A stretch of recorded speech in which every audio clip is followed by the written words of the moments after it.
Good morning. आज हम शुरू कर रहे हैं कला के तत्व, एलिमेंट्स ऑफ आर्ट्स। कला मनुष्य की भाव अभिव्यक्ति का एक सुंदर, श्रेष्ठ और सशक्त माध्यम है। कला के बिना मानव की प्रगति और विकास की संभावना भी शून्य हो जाती है। कला ही व्यक्ति के जीवन में ऊर्जा ऊष्मा का संचार करता है और प्रगति के पथ पर अग्रसर होते हुए अपने लक्ष्य और उद्देश्यों को प्राप्त करता है। मनुष्य में भी कला का ज्ञान प्रकृति से ही सीखा है। प्रकृति की हर एक रचना में कला है। एक उदाहरण द्वारा इसे हम समझ सकते हैं, जैसे कि गुड़हल या गुलाब के एक पौधे को ध्यान से देखें। इसकी जड़, तना, पत्तियां, डंठल, फल, फूल, कलियां, इन सभी में एकता है, अनुरूपता है, संतुलन है, अनुपात है, दबाव है और रंगों का अनोखा समन्वय है। ये पौधे कला के जीवंत उदाहरण हैं।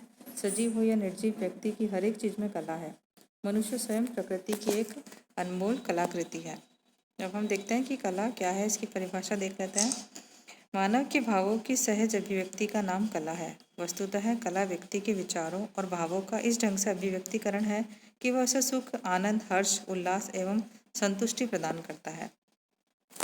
यह जीवन के उत्कर्ष आनंद की अभिव्यक्ति करती है। कला चाहे कोई भी हो, चित्रकला, नृत्य कला, मूर्ति कला, संगीत कला, हस्तशिल्प कला, भवन निर्माण, गृह सज्जा, वह कलाकार के अंतर की भावनाओं को प्रकट करता है। कला के माध्यम से व्यक्ति अपने जीवन की भावनाओं, कलात्मक विचारों का अभिव्यक्त करता है, जिससे उसे मानसिक संतुष्टि भी मिलती है। सामान्य बोलचाल में हम कला को परिभाषित कर सकते हैं। जब किसी दक्षता का उपयोग सौंदर्य एवं आकर्षण उत्पन्न करने के लिए किया जाता है तो उसे कला कहते हैं। कोई भी कार्य जिसमें सुंदरता का भाव जागृत हो, जिसके संपन्न होने में दक्षता एवं सृजनात्मकता की आवश्यकता हो, वह कला कहलाती है। कला व्यक्ति को सुख एवं नैसर्गिक आनंद की अनुभूति कराता है। प्रत्येक व्यक्ति सुंदर वस्तु को देखकर हर्ष, आनंद, सुख का अनुभव करता है। वह सुंदर वस्तु पाने के लिए भरसक प्रयास भी करता है। व्यक्ति में सौंदर्य बोध है, किसी वस्तु की रसानुभूति करने की कला है, वह वास्तव में कला मर्मज्ञ है और उसे कला का ज्ञान है।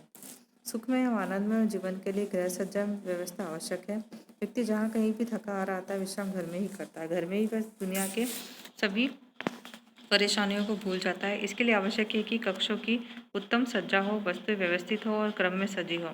गृह सज्जा में कला के तत्वों एवं सिद्धांतों का महत्वपूर्ण स्थान होता है। गृहिणी अपने घर की सज्जा सभी उत्तम तरीकों से कर सकती है जब उसे कला के तत्वों का ज्ञान हो। तो हम देखते हैं कि कला के तत्व को गृह सज्जा में किस तरह से उपयोग में लाया जाता है। तो कला के तत्व क्या है, पहले ही देख लेते हैं। इस कला के प्रमुख तत्व निम्नानुसार है। पहला है रेखा, आकार, नमूना, बनावट, रंग, प्रकाश और खाली स्थान। इनको आगे हम डिटेल में भी पढ़ेंगे। एक ये देखिए, आप कला के तत्वों को अच्छे से समझा रखा है इस डायग्राम के द्वारा। रेखा, लंबवत या खड़ी रेखा, समतल या आड़ी रेखा, तिरछी रेखा, वक्र रेखा। नमूना, प्राकृतिक, भावात्मक, ज्यामितीय, मिश्रित शैली के नमूने। बनावट के अंतर्गत कोमल, कुरकुरा, खुरदरा, चिकना, रोएदार, छिद्रदार, रवादार, दानेदार। रंग, प्रकाश में प्राकृतिक और कृत्रिम, खुला स्थान। आकार के अंदर वर्गाकार, आयताकार, त्रिभुजाकार, वृत्ताकार, पंचभुजाकार, षष्ठभुजाकार। तो ये सभी कला के तत्व हैं जो कि गृह सज्जा में उपयोग आते हैं। इनके बारे में हम डिटेल में पढ़ेंगे। उपरोक्त सभी तत्व अलग अलग हैं परंतु एक दूसरे से संबंधित हैं। इनमें आपस में गहरा घनिष्ठ संबंध है। इनके संतुलित समन्वय से ही सुंदर एवं चित्त आकर्षक कला का सृजन किया जा सकता है। तो इनको हम पहला देख लेते हैं। रेखा। गृह सज्जा में रेखा का अमूल्य योगदान है। ये किसी भी कलात्मक सृजनशीलता की पहली महत्वपूर्ण एवं आवश्यक इकाई है। ये किसी भी कला का आधार है, चाहे वह चित्रकला हो, मूर्तिकला, हस्तशिल्प कला हो, भवन निर्माण हो या वस्त्रकला। इसके बिना कलात्मक वस्तु का निर्माण नहीं हो सकता। रेखा का अर्थ है दो बिंदुओं के मध्य का बहाव। दो बिंदुओं के मध्य जिस प्रकार का बहाव होगा उसी प्रकार की रेखा का निर्माण होगा, जैसे कि गोल, तिरछा, खड़ा, आड़ा, वक्र आदि। आकार एवं डिजाइन का निर्माण रेखाओं की जोड़ से होता है।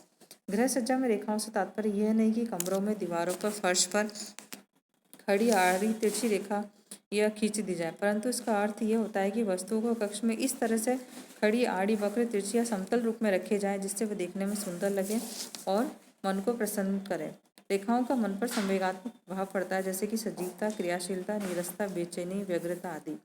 रेखाएं भी मुख्यतः 4 प्रकार की होती हैं जो कि गृह सज्जा में उपयोग में लाई जाती है। जैसे कि पहली है लंबवत रेखा। ये रेखाएं खड़ी होती है, इन्हें लंबाई का आभास होता है। ये रेखाएं मस्तिष्क में सजीवता, क्रियाशीलता, जोश एवं उत्साह का भाव जागृत करती है। जैसे कि पर्दे, बेडशीट आदि में लंबवत रेखा का उपयोग किया जाता है। दूसरी होती है समतल रेखा। समतल पड़ी रेखा विश्राम, स्थिरता, निष्क्रियता का भाव मस्तिष्क में उत्पन्न करती है। इस रेखा से चौड़ाई में वृद्धि का आभास होता है। इसका उपयोग मुख्यतः बेडशीट, किताबों की शेल्फ, बेड कवर, परिधान के वस्त्र आदि में किया जाता है। थर्ड है तिरछी रेखा। तिरछी रेखा से शालीनता, नमनीयता एवं सहिष्णुता का भाव प्रकट होता है। यह अनुपम सौंदर्य का द्योतक होती है। तकिए का गिलाफ, बेडशीट, कुशन कवर, गद्दियां, पर्दे, मेजपोश आदि में इसका उपयोग किया जा सकता है। कुशन को तिरछा करके भी तिरछी रेखा होने का भाव उत्पन्न किया जा सकता है। आजकल तिरछी रेखा का उपयोग सभी प्रकार की सजावटी वस्तुओं में निर्माण में होता है। फिर आती है वक्र रेखा। वक्र रेखाएं प्रसन्नता, खुशी, आनंद, शालीनता, सौंदर्य, समृद्धि के भाव को प्रकट करती है। गृह सज्जा में इसका उपयोग दरवाजे एवं खिड़कियों में किया जाता है। सज्जा में विभिन्न प्रकार के भाव उत्पन्न करने के लिए इस रेखा का उपयोग किया जाता है। तो ये रेखाएं होती हैं जो कि विभिन्न प्रकार की रेखाएं होती है जो गृह सज्जा में हम इसको उपयोग में ला सकते हैं। दूसरा हमारा तत्व है आकार। कला के तत्वों में मुख्यतः दूसरा महत्वपूर्ण स्थान है आकार। गृह सज्जा में इसका अमूल्य योगदान होता है। सुंदर आकार की वस्तु सभी को अपनी ओर आकर्षित करती है। किसी भी वस्तु के रंग बहुत ही अच्छे हो, सजावट भी अच्छी हो, परंतु यदि उसका आकार सही ना हो तो वह सुंदर वस्तु भी देखने में खराब दिखती है। आकार का निर्माण रेखाओं के आपसी संयोजन से होता है। विभिन्न प्रकार की रेखाओं के परस्पर संयोजन से भिन्न भिन्न प्रकार के आकार बनते हैं, जैसे कि वर्गाकार, आयताकार, द्विभुजाकार, पंचभुजाकार, षटभुजाकार, वृत्ताकार आदि। एक रेखा को प्रधान मानकर इसी के अनुरूप कमरे में सुसज्जा की जाती है। अनुरूपता संतुलन पर आधारित आकार सुसंगत लगते हैं। अतः आकार में अनुरूपता बहुत अधिक ऊंचे समानुपात का उपयोग किया जाना आवश्यक है। गृह सज्जा में भी बहुत अधिक ऊंचे उपयोग किया जाए तो सुंदर नहीं दिखेंगे। आकार के प्रमुख स्वरूप निम्नानुसार। पहला है वर्गाकार। ये दो खड़ी एवं दो आड़ी रेखाओं के संयोजन से वर्ग बनता है। दोनों ही कड़ी एवं आड़ी रेखाएं समान माप की होती है। आगे जैसे डायग्राम दे रखा है, इसमें आप देखेंगे लंबवत रेखाएं फर्स्ट वाली, दूसरी समतल या आड़ी रेखाएं, तिरछी रेखाएं, आयताकार और आकार दे रखे हैं वर्गाकार, षटभुजाकार, गोलाकार, वक्र रेखाएं, अर्धचंद्राकार, त्रिभुजाकार, पंचभुजाकार। ये सभी डायग्राम, ये सभी चित्र इसके उदाहरण हैं आकार और रेखाओं के। दूसरा है आयताकार। दो खड़ी एवं दो आड़ी रेखाओं के मिलने से आयत बनता है, परंतु खड़ी एवं आड़ी रेखाएं असमान माप की होती है, अर्थात खड़ी रेखाएं समान माप एवं आड़ी रेखाएं असमान माप की होती है, अथवा इन दोनों में से कोई भी दो रेखाएं असमान माप की होती है। तीसरा है त्रिभुजाकार। एक आड़ी रेखा और दो तिरछी रेखा के मिलने से त्रिभुज का निर्माण होता है, अथवा एक आड़ी, एक खड़ी, एक तिरछी रेखा के मिलने से भी त्रिभुज बनता है। फिर आता है पंचभुजाकार। 5 रेखाओं के संयोजन से ये स्वरूप बनता है। इसमें एक रेखा आड़ी और 2 रेखा खड़ी और 2 रेखा तिरछी होती है। फिर आता है षटभुजाकार। 2 खड़ी एवं 4 तिरछी रेखाओं के मिलने से जो आकृति बनती है उसमें एक रेखा आड़ी, 2 रेखा खड़ी और 2 रेखा तिरछी होती है। फिर आती है षटभुजाकार। ये 2 खड़ी 4 तिरछी रेखाओं के मिलने से जो आकृति बनती है उसे षटभुजाकार कहते हैं। इसका उपयोग गृह सज्जा में बहुत ही कम किया जाता है। फिर है वृत्ताकार। इसका निर्माण 2 वक्र रेखाओं के आपस में मिलने से होता है। इस रेखा का गृह सज्जा में बहुत अधिक उपयोग किया जाता है। आकारों का मन के प्रभाव पर प्रभाव। आकारों की भिन्नता देखने वालों के चित्त पर भिन्न भिन्न प्रभाव पड़ता है, जैसे कि पड़ी, आड़ी, समतल, आयताकार स्तर को देखने से स्थिरता एवं दृढ़ता का बोध होता है, जबकि विपरीत दिशा में खड़ी आयताकार दीवारों को देखने से प्रगति, उत्थान, उन्नति एवं विकास का बोध होता है। वृत्ताकार स्थल देखने से खुशी, प्रसन्नता, हर्ष, उल्लास का बोध होता है।